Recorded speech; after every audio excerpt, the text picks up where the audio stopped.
குட்டீஸ் எப்படி இருக்கீங்க? நல்லா படிக்கிறீங்களா? ஓகே. இந்த கதையில் நாம் பார்க்க போகிறது சாமர்த்தியம். ஒரு ஊரில் ஒரு பள்ளி இருந்தது.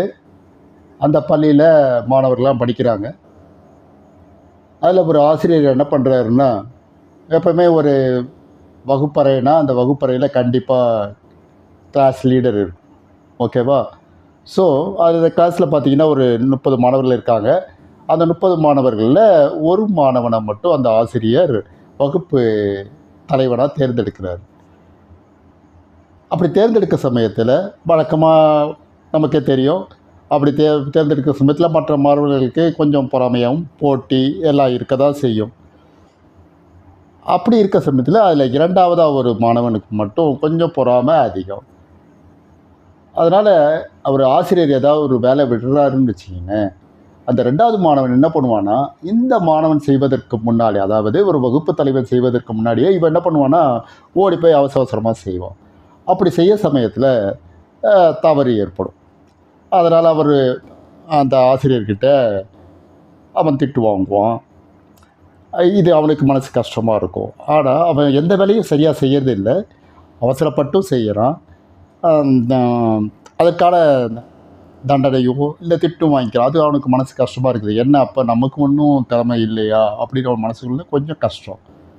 ஒரு நாள் அந்த ஆசிரியர் என்ன பண்ணுறாருன்னா, அறிவியல் ஆய்வகத்தில் இருக்கிற ஒரு பொருளெல்லாம் சுத்தம் பண்ண சொல்லிட்டு, நான் வரேன்னு சொல்லிட்டு வெளியே போகிறாரு. இவனுக்கு என்னென்ன அர்ஜென்ட்டு, இவன் நம்ம ஃபஸ்ட்டு செஞ்சுட்டு நம்ம ஆசிரியர்கிட்ட நல்ல பேர் வாங்கிக்கணும் அப்படின்னு சொல்லிட்டு அவசரமாக செய்கிறான். அப்படி செய்ய சமயத்தில் அங்கே இருந்த ஒரு கண்ணாடி பொருள் ஒன்று கீழே விழுந்து உடஞ்சிருக்கு. உடனே அவனுக்கு வழக்கம் போல் அவனுக்கு பயம். ஏன்னா ஐயோ ஆசிரியர் வந்தால் நம்மளுக்கு செம்ம திட்டு இருக்குது, செம்ம திட்டு வாங்க போகிறோம், அவர்கிட்ட மாட்டணும் அப்படின்னு சொல்லிட்டு இருக்கோம்.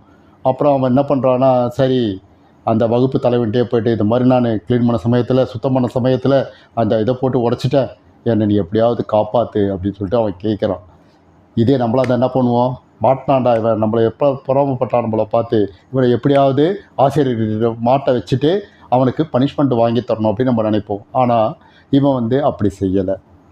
அவன் என்ன பண்ணுறான்னா, சரி கவலைப்படாத நண்பா, நான் ஆசிரியர்கிட்ட பேசுகிறேன் அப்படின்னு சொல்லிட்டு அவன் என்ன பண்ணுறான்னா, அந்த ஆசிரியர்கிட்ட போகிறான். போன உடனே அவன் ஒரு கேள்வி கேட்குறான் ஆசிரியர்கிட்ட. ஐயா, ஒரு சந்தேகம், ஒரு சின்ன கேள்வி கேட்டுக்கிறவங்ககிட்ட அப்படிங்க. சரிப்பா கேளு அப்படின்னு. உலகத்தில் இருக்கிற எல்லா பொருளும் உயிரும் அழியக்கூடியதா அப்படின்னு சொல்லிட்டு கேட்குறான். ஆசிரியர் அப்படியே யோசனை பண்ணிட்டு, இல்லை உலகத்தில் எந்த ஒரு பொருளாக இருந்தாலும் அது தோன்றுச்சுன்னா அழிஞ்சிரும், அது ஒரு பொருளாக மாறிடும், இல்லை அழிஞ்சு தான் போகும் அப்படின்னு சொல்லிட்டு சொல்கிறாரு. உடனே இந்த பையன் என்ன சொல்கிறான் தெரியுமா, ஐயா நீங்கள் வச்சுருந்தீங்க பார்த்தீங்களா ஒரு அழகான கண்ணாடி அந்த அறிவியல் ஆய்வகத்தில், அதுவும் அழிஞ்சு போச்சியா அப்படின்னு சொல்லிட்டு சொல்கிறான். சொன்ன உடனே அந்த ஆசிரியர் தன்னை மறந்து சிரிச்சிடுறாரு. அடம்மா அப்படியா, அப்போது அதை உடச்சிட்டிங்களா அப்படின்னு கேட்டாரு. ஆமாம் அது உடஞ்சி போச்சு அப்படின்னு சொல்லிட்டு. அப்போது அந்த ஆசிரியர், அப்போ யார் உடைச்சதுன்னு கேட்குறாங்க. அப்போ அந்த பையன் சொல்கிறான், இந்த மாதிரி அந்த பையன் உடைச்சிட்டான் அப்படின்னு. அப்போ அந்த பையனை கூப்பிட்டு அந்த ஆசிரியர் சொல்கிறாரு, இப்போ தெரியுதா, இவனை நான் தலைமை பொறுப்புக்கு வச்ச, ஒரு கிளாஸ் லீடராக வச்ச, அதாவது அந்த அவனுடைய அறிவு அவனுக்கு மட்டும் பயன்படலை, மற்றவங்களை காப்பாற்றுறதுக்கும் ஒரு நல்ல செயலை செய்கிறதுக்கும் அது பயன்படுது. இப்போ தெரியுதா, அவனை நான் லீடராக வச்சுருக்கேன், கிளாஸ் தலைவனாக வச்சுருக்கேன் அப்படின்னு சொன்ன உடனே அந்த பையன் தன்னுடைய தவற்றை உணர்கிறான். இதுதான் இந்த கதை. இந்த கதை உங்களுக்கு பிடிச்சிருந்தா லைக் பண்ணுங்கள், ஷேர் பண்ணுங்கள், மறக்காமல் சப்ஸ்கிரைப் பண்ணுங்கள்.